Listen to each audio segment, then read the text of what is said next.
Welcome back for part 2. Again, I'm Deja Riley. I'm Liz Van Voorhis. And you're back for a little more of Dose of Duality. Let's get straight into it.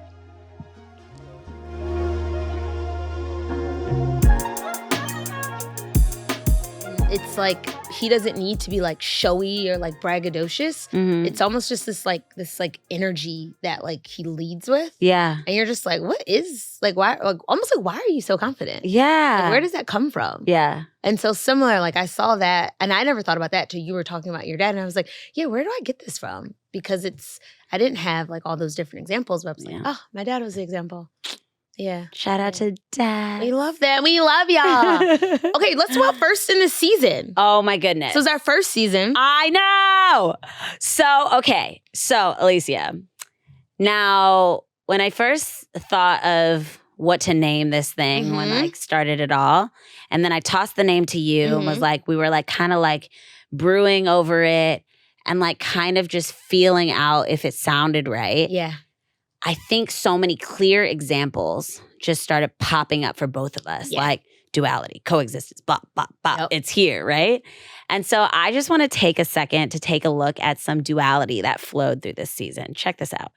Hello, beautiful people. I'm Deja Riley, and you're listening to Dose of Duality, the podcast. I am happy and also at the same time sad. I am joy. I am love. I am a source of inspiration. I'm a motivator, an activator, a pillar of hope. We get to reframe how love gets to show up in our lives, and it doesn't just have to be in partnership. It's like the spirit does not understand compartmentalization. I can't say love is here, but love is not here. Spirit is not cognizant of that. Yeah. The heart and mind is not cognizant of that. And I think what I want us to start doing too is stop. Like in Buddhism, it's heart mind because the heart and the mind are connected. So when we go like, oh, I'm thinking logically, like, all right, cool, but your heart is still a part of that conversation. It gets to be, which is why love is so important, because love doesn't understand that dynamic.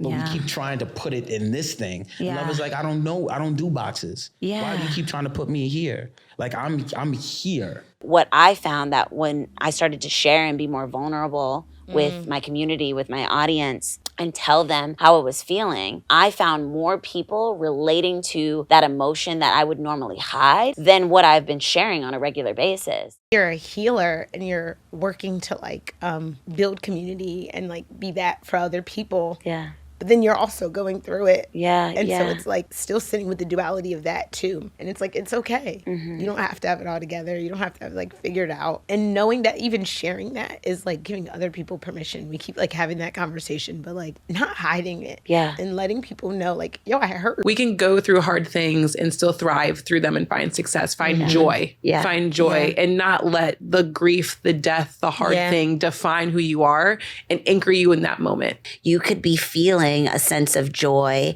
and then also simultaneously feel that those little remnants of like grief bubbling to the surface and you feel that sadness and it's so present for you and yet you still have so much to be grateful for, you know? Exactly. And I just think that like that is why the conversation around coexistence is so important. Totally. To let other people know that, hey, you do not have to just own one emotion and carry that around for the whole day. Part of what's changed my understanding of celebration is mindfulness. So another missing piece is like we might not have the time to just sit and celebrate ourselves, but we also might not even be aware that we are in need of celebration. We might not be, because we're moving from thing to thing and we participate in this, in capitalism, we participate in hustle culture. We're always moving to the next thing, bigger, bigger, better. Sometimes we just don't realize like I did some amazing shit that I need to celebrate. I now feel like I'm sitting in moments that I've prayed about and dreamed about, but if I wasn't present, then I would miss them. Yeah. These small things that I celebrate maybe privately or that I make a post about or that I share with people, these are things that I have been seeking and manifesting and praying for. So I am so oftentimes overwhelmed with emotion and gratitude that I am present enough right now to be able to experience and to name and notice that that's what's happening. You know, you talk about duality. The kitchen sink had to fall apart in so many ways with my personal life, my professional life, really stepping into being a CEO. I have employees now. and just, you know, my mom's health was a little funny. Now she's great. Yeah. And just really, I don't want to say I was being tested. God was preparing me and is preparing me for the abundance and prosperity that's on the way. I keep hearing your mom just kind of like gave you this like endless possibility where you didn't have a ceiling or a floor.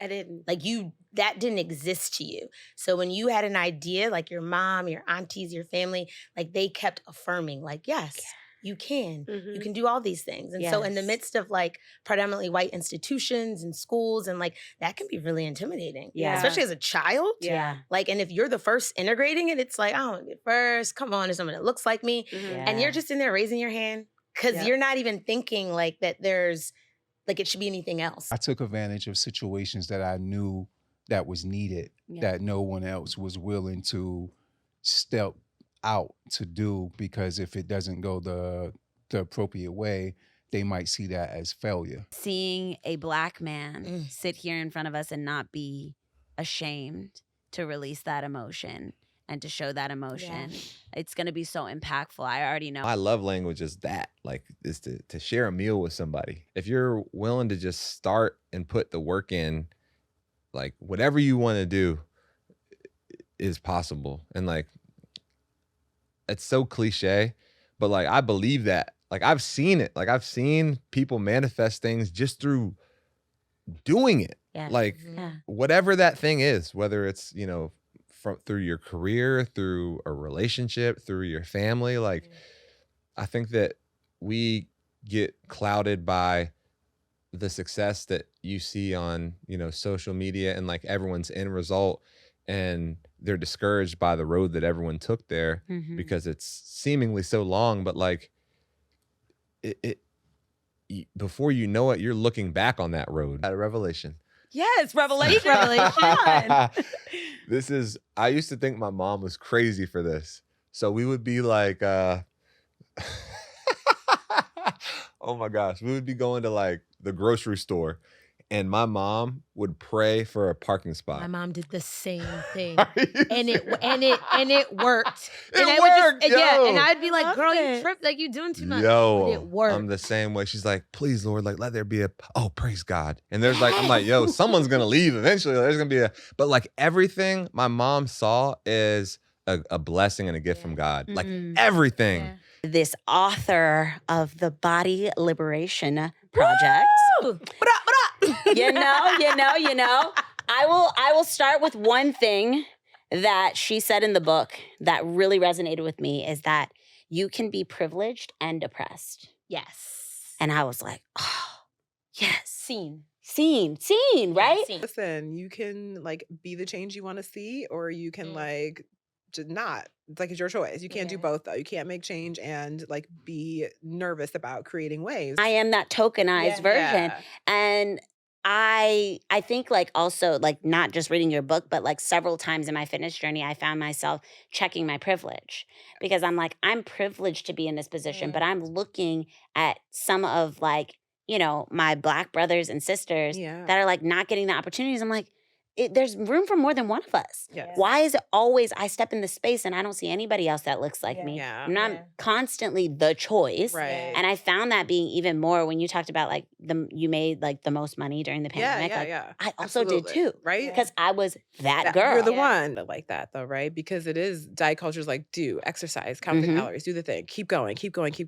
And then like liberation is like, I'm gonna let my body be. I'm gonna do what feels good. I'm gonna be at peace with myself. I heard God say, I'll give you beauty for ashes, Alicia, if you surrender your plan. And so it all had to be burnt down so it could take me in this new direction. Did you know that the most fertile soil is after the devastation of a fire? In the midst of what looks like destruction, pain, and upset, that is the most fertile soil for new seeds, ideas to be planted, for growth and brand new life. Opportunities to emerge. Oh, talk about duality. I know. Wasn't that wild? We like set the intention and we set the vision, but like seeing it come together in such an organic and fluid way. Yeah. Even surprised me. Yeah. It's like seeing it play out in action in real time and like consistently too. And it never needed to be forced. It just came up constantly. Yep. So has your version or your vision of duality for you and coexistence throughout the season, has it shifted any bit? It has expanded. Okay. I don't think that my idea of what it is different. Mm-hmm. I feel like it's still defined very clearly to me, Mm-hmm. but I think it's expanded because I now see more examples through more people's experiences. Yeah. I mean, like, even just thinking of like when Matt sat down with us, and I think I had like this, like, you know, when you see a public figure, you oftentimes have this thought of like what they're going to step into the room as, right? Yeah. And so like, I didn't want to put that on him. Like, I always love to find out what my first impression of someone's going to be. But like, he came into the room and I was not expecting to laugh that much. So like, funny. That's hilarious. Like, and I almost was like, I don't know if people understand like how funny he really is. Just like naturally. Yeah. It just comes off with ease. And he's just such like a lighthearted person and like really jovial and just genuine. Oh, sorry, phone's going off. Y'all. It's all good. You know, we do it raw and real around here. But he said, he had this fun-loving quality about him and this lightness about life. Yes. And I think that's so beautiful. And then like, I think he could relate to us in the way that like, he's such a like a fluid individual. Like he just like goes with the flow of life and what's happening. And he like grabs opportunities and seizes them. Risk and taker. Like, yeah. And I'm like, oh my goodness. And then I found out that like, we just had a lot in common with him, you know? I mean, he is a foodie in the sense that he actually knows like food very well and can articulate a very strong vocabulary around food. We just like to eat it. I was like, that is not me. I don't know if that's you, but that is not me. Not me. Okay. But I love to eat food. I love to eat food. A lot of the restaurants that Matt will like recommend, whether it be like on his socials or even when he was here, he was like shooting out restaurants. And I was like, oh my God, yes. But what I did notice as far as the similarity specifically with Matt was his love for the youth.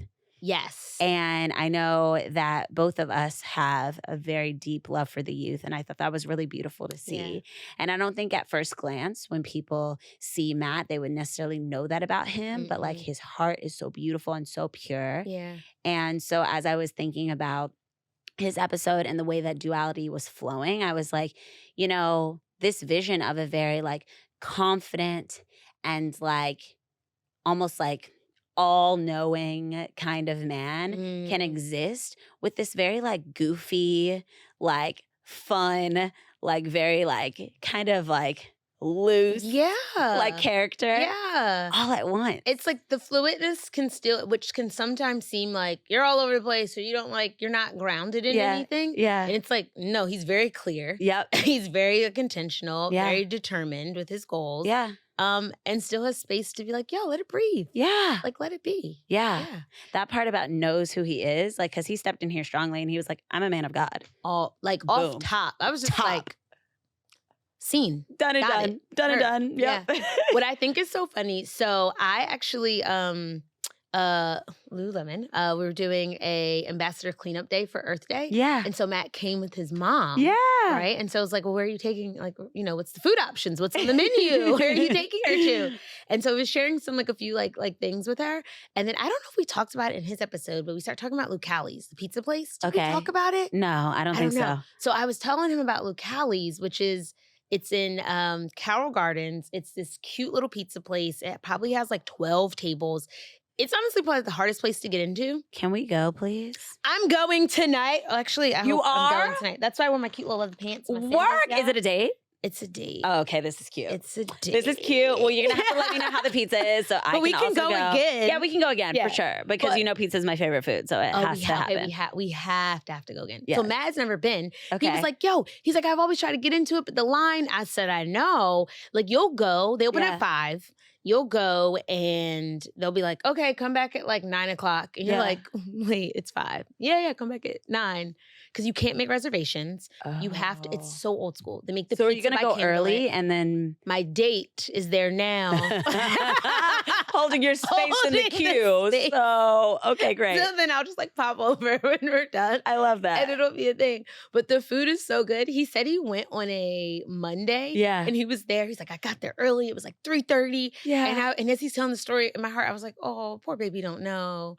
And then he was like, da da da. And then it finally comes around. And like the neighbor's like, why are you standing out here? And he's like, I'm trying to get in the line. And they were like, they're closed on Mondays. And I was like, in my head, I'm like, yeah. Oh. And he was there for an hour and a half early and thought he was like first in line. But I'm like, if no one else showed up after a while, you know, you're like, what's going on? Oh my gosh, that's so good. That's so good. But we should definitely go. They have the best calzones too. Oh, done and done. Yeah. I love that. We're doing it. Where did you think that duality showed up like most prominently in this season? Yeah. I would say that it kind of honestly came up from a few different people. Yeah. Chrissy really like resonated with me, and just kind of like the duality of her looking at like what her life used to be. Yep. And like feeling comfortable in that, and then choosing to like make that shift and choosing to make that pivot. And there's certain things that she still took with her. It wasn't like you kind of like divest from like all that whole life in its entirety and like what diet culture did. But like in her like making that transition, it was like her charting a new path and what wellness like looked like for her, and like how she chose to like live her life now moving forward. And that was just so inspiring. Yeah. Because it was not even just like from a physical standpoint, but like also geographically, she chose to like move to New York. Yeah. Right? Like she also chose to like release relationships, like a marriage of so many different like it was like 12 yeah, something like 12 years. 14 years. Yeah. I think like that's very heavy. And in that, right, it's like you're grieving these things, but you're also on this path of like rediscovering like who you are and who you get to be. Yes. And honestly, so to like dive into, actually, I think it might have been 14 years because I think Nikki was 12. Okay, yes. So that's two. I think hers was a little longer.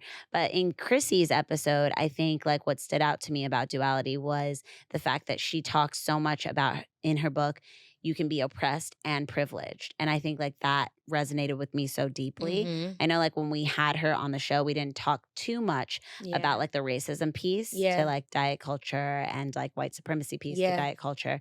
But it's all in the book. Go get the book, y'all. So our book of the season is The Body Liberation Project. That is what we read by Chrissy King. That is what we are telling all of our listeners, our viewers. Tune in. And make sure you watch Chrissy's episode. It'll give you a little teaser, maybe some spoilers. Read that book. It's so good. Yeah. I love that, what you just said about the about you can also be privileged and oppressed. Yeah. Because I think the way that we navigate and live our lives, like that comes up. Like we're privileged to be able to do the things, even just be sitting here. Yes. Like there's so much privilege and access that we have to like make this happen. Yeah. And at the same time, still understanding like the identities that are tied to us. And so where that sits just within the larger scheme of like culture in the world. And it's like, although, yes, this is privilege and this is an access that we have, we still can be treated, you know? There's we're women, we're Black women. Like even just looking at like our stature, like people assume that you might be weaker, you might be feeble, or you're more timid. And it's like, where are these big voices coming from? Are these bodies? Yeah. This is good stuff. Very good stuff. Okay, so we talked about Matt. We talked about Chrissy.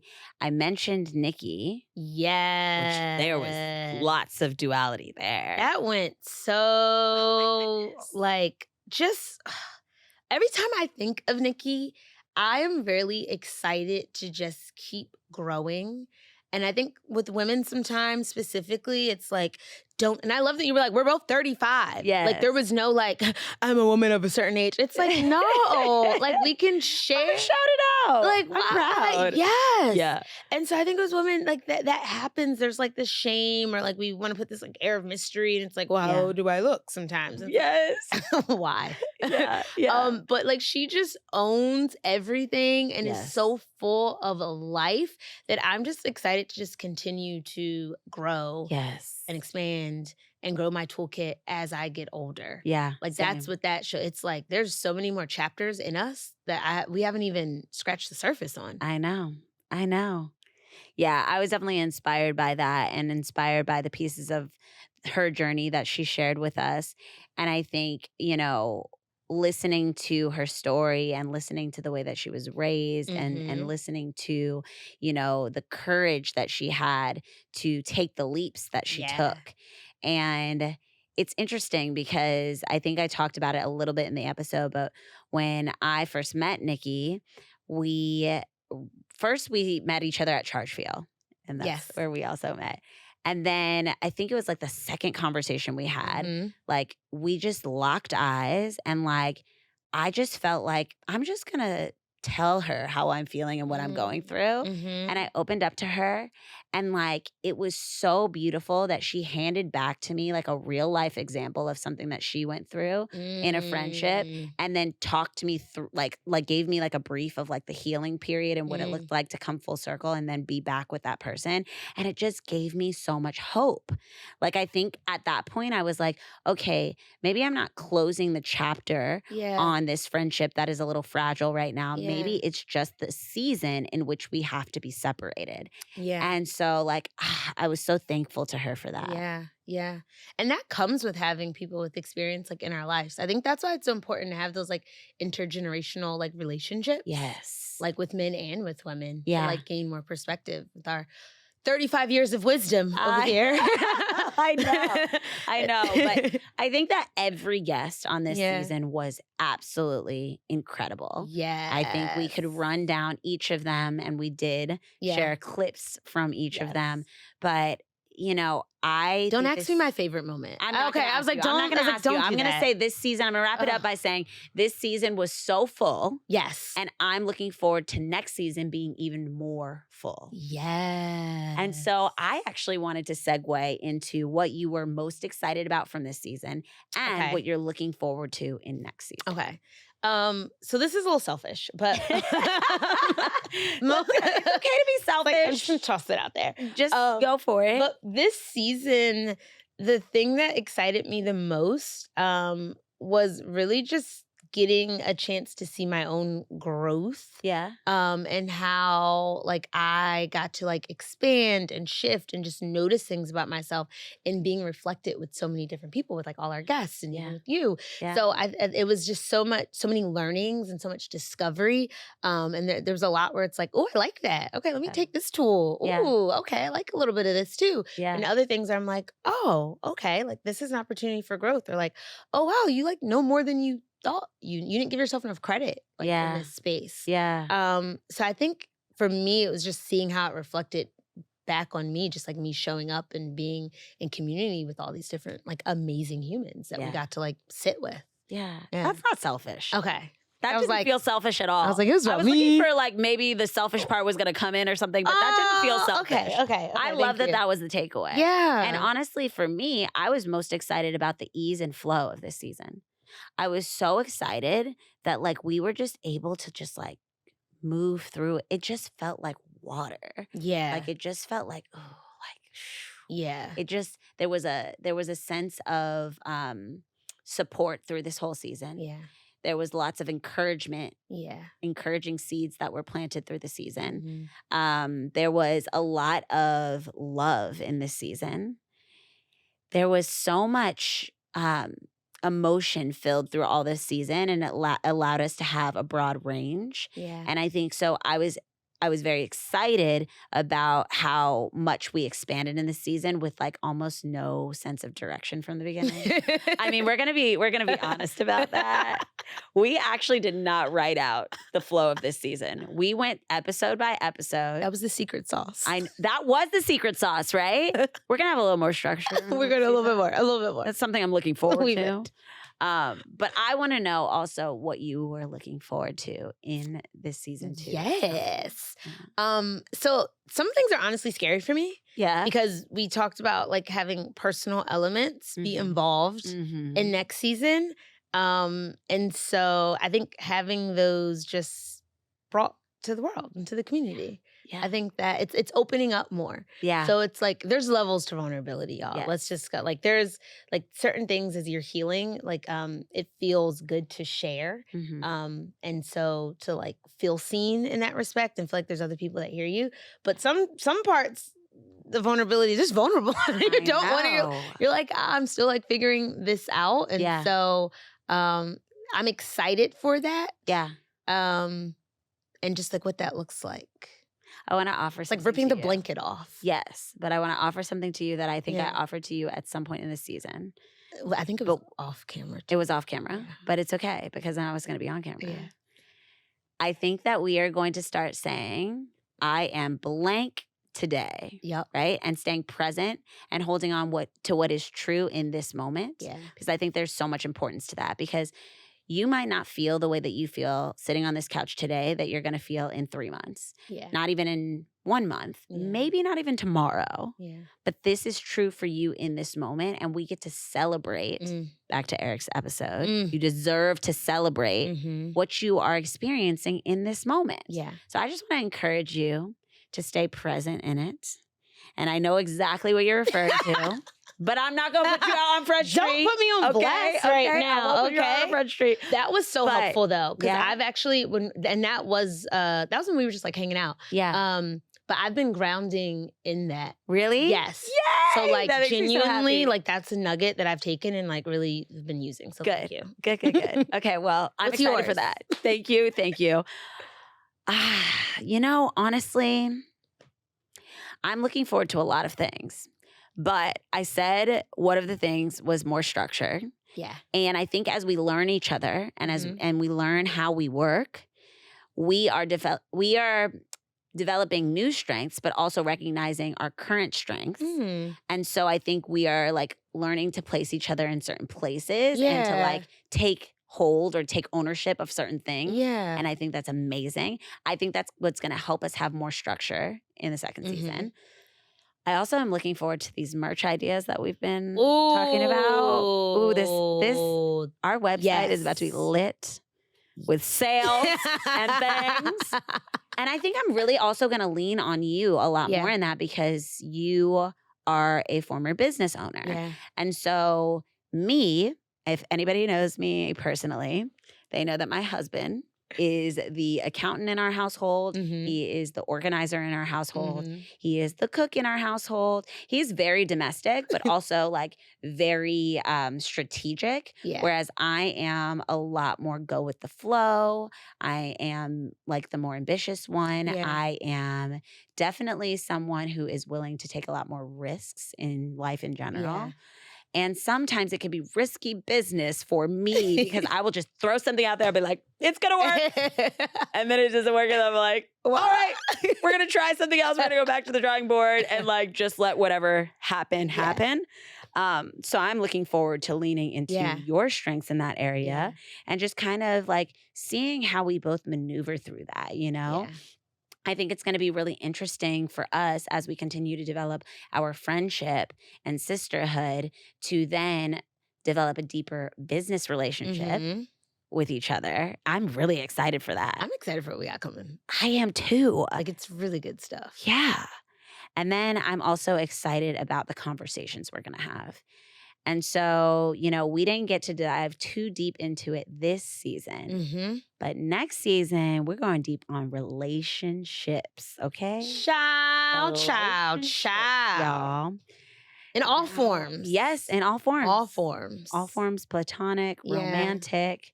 I think that it's interesting because, we've mentioned things like intergenerational relationships, right? Yeah. And we haven't really necessarily talked too much about what our personal relationships are, but we're going to do that in next season. That's how it's a thing. Wow, it's a thing. I mean, we said it already and now we put it out there. So Deja said it already. So there we go. Okay. But I think season 2 is going to be really exciting. I hope that we continue to cultivate this incredible community. Yeah. I'm so excited about the community we've already cultivated. In fact, I want to give some shout outs to them. Please do. You guys have been so supportive and just like so encouraging throughout this whole time. Yeah. And I think it's made us, it's given us, I would say for me for sure, a little bit more courage in like sharing as we come on here. Yeah. Because what we receive in the DMs and in the comments, you guys are sharing vulnerably back with us. Yeah. And so it's not just like a one-way thing. It feels very much like this conversation that we like, it's living, breathing that we get to have with y'all. So, yeah. All right. All right. So, speaking of some of the conversation that we've gotten to have with our audience, I'll start with a comment from Money Making Maya. Ooh, Money Making Maya. So, she said, in watching you, I gained confidence to do this thing, but for free. I'm promoting you all on my social media if you don't mind, because I need peace and I got it here. I thought that was really powerful. And that was actually under Nikki's episode. Very powerful. Yeah. Yeah. Tasha Shanklin, who has been an A1 since day one. Tasha, you get extra shout outs, yes, girl. Extra shout out for Tasha. She said, after I watch the episodes, I feel uplifted and good about myself. Half the day yesterday at my work, my coworkers were getting mad because I played I'm Every Woman on repeat. Nikki had everyone fired up. I know. She put a bunch of emojis after that. She was like, this emoji and then the laughing emoji. It was great. Tanae B said, so proud of you, Deja. This podcast feels like a beautiful, warm hug. Thank you for being so open and loving. I'm so excited for you and all that's to come. And that was actually on my solo episode. And then we wrapped the season with a solo episode by you. And I thought that was really powerful too. And we actually have a comment from your episode. This one comes in from Ayana. She said, thank you so much for sharing Alicia and Wolf and helping us all. Oh yeah, we had Wolf on your episode. And helping us all on our journey. Really appreciated your conversation about forgiveness and letting go, and loved Beauty from Ashes. Looking forward to reading more you have written, Alicia. So that was a special. That's so special. Thank y'all. I loved it. And then we have this one from Flex and Fly. Deja and Alicia, this was such a beautiful, healing, important conversation. It's beautiful to watch and listen to you two. Thank you for speaking so freely. There were so many parts of this podcast that had me screaming to the screen. Yes, this. I'm excited to listen, to watch more episodes, and to support you guys. Major congratulations. I can't wait to get the intention cards. Also, I am whole. Okay, well, I mean, one of our watchers is also manifesting something that we've already been talking about. So can't wait to get those intention cards, Flex and Fly. Okay. This one comes in from Half Pint. Having lost my dad 3 years ago, it's unbearable the void you feel. At the moment, I feel like a lost child looking for her daddy. I am a daddy's girl. I'm trying to find myself again and get through the emotions, some normalcy. Thank you for providing this platform. And that was on Kayla's episode. Yeah. That was really, really beautiful. And then we have another one from Ayana. I really liked this comment, but she said, always on the lookout for a good book. Great video. Thank you. This is on Chrissy's episode. Oh, and please give us more info on the new affirmation cards. So, shout out to Tochi on those affirmation cards. We will also leave the information to buy her affirmation cards.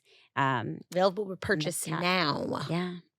But we've got so much good feedback coming in from season 1. We look forward to the feedback in season 2. In fact, we'd love for you guys to rate and review this podcast. That's how we keep this thing going. That's how we attract more sponsors.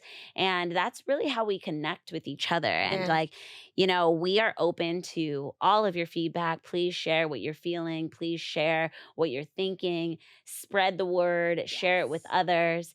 And keep watching. Yeah. Right? And as we are planning season 2, I just want to also offer that if you guys have ideas, leave the feedback. Yes, please. Like I said, we read it all. Yeah. Talk to us. We talk back. Yeah. You can hit us on Instagram. You can hit us in our comments on YouTube.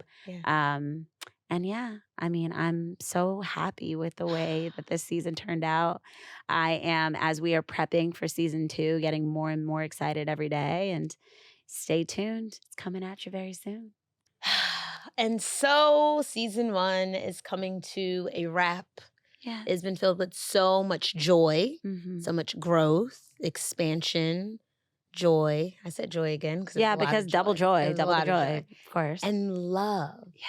I think you started it, especially that episode with Joelle about love. Yes. And I would love to close it out. Put a little bow in it, like you say, a little bow with love. I like it. Yes. I love the little bow when you do it. Tie it. So this is a quote by Rumi that it's just one of my favorite. It really grounds me. Want to hold my hand for it? Okay. Love is the bridge between you and everything. Love is the bridge between you and everything. And we hope you take those wonderful words with you and anything that you might have gathered from this first season. We look forward to being with you, to holding hands with you, to creating that bridge with you in season 2. So I'm Deja Riley. I'm Alicia Ferguson. And you have just gotten your weekly dose of duality. Peace, y'all. If you enjoyed this episode of Dose of Duality, the podcast, be sure to subscribe, like, comment, and share with others.